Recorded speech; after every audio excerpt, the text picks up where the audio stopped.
এই যে ভাই শুনতেছেন, ডাকতেছি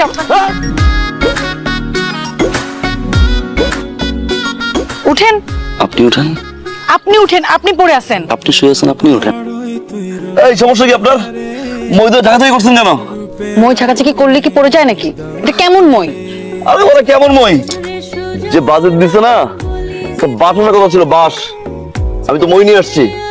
আউ রে, আমি সরি, আপনি কি বেশি ব্যথা পাইছেন? এক কাজ করেন, আপনি মই নিয়ে দাঁড়ান, আমি ধাক্কা দিই, পরে তারপর দেখেন কেমন লাগে। ধাক্কা দিয়ে আবার বলে যে বেশি বেটা পাইছে।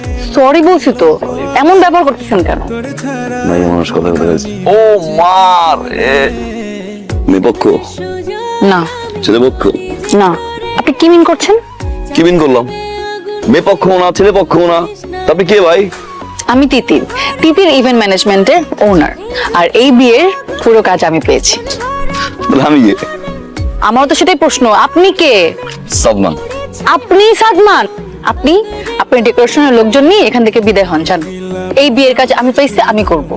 গত একদিন ধরে বিয়ের কাজ চলতেছে, হুট করে আগার থেকে টাপাস করে পরে বলতেছে বিয়ের কাজ আমি পাইছি। হে ওই সোজা গেট ফুটেন। ও ওয়েট, এখানে কি তাহলে দুটো বিয়ে হচ্ছে, তাই না? বিয়ে একটাই হচ্ছে, মামুন দীপা। এক্সকিউজ মি, এই বিয়ের কাজ আমি পেয়েছি। মামুন আমার এলাকার বড় ভাই, আমি মামুনের ছোট বোন। এই ইভেন্ট ম্যানেজমেন্ট আমি দায়িত্ব পাইছি। আপনি কে, কোত্থেকে আসছেন আপনি? আপনি থেকে জানেন তো? আপনি এইটাই মারছেন কেন? হ্যাঁ আমাকে যেই টাইম বলেছেন সেই টাইমই কোন time আসবেন, বলেছে তাই না? আপনাকে আপনি? এখন যে যেই টাইম বাজে সেই আরে টাইমই কে আসবেন। রে মা? কে? আপনি কে? উনি কে? উনি এখানে উনি এখানে করতে আসছে মানে কি? আপনি আসেন। আপনি করতে ভাইয়া, যেহেতু একটা মিস্টেক হয়েই গেছে, একটু দেখেন না কোনোভাবে যদি একটু ব্যালেন্স করা যায়। যেহেতু বিয়েটা জয়েন্টলি হচ্ছে, ইভেন্টটাও তো জয়েন্টলি হওয়া দরকার, তাই না স্যার?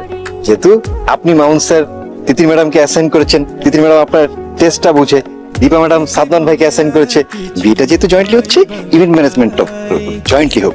আপনি এগুলো কি বলতেছেন? একটা ইভেন্টে দুটো ফার্ম একসাথে কিভাবে কাজ করবে? আর তাছাড়া আমার টেস্ট উনি বুঝে নাকি? তাই তো, টেস্টটা কিভাবে বুঝবো?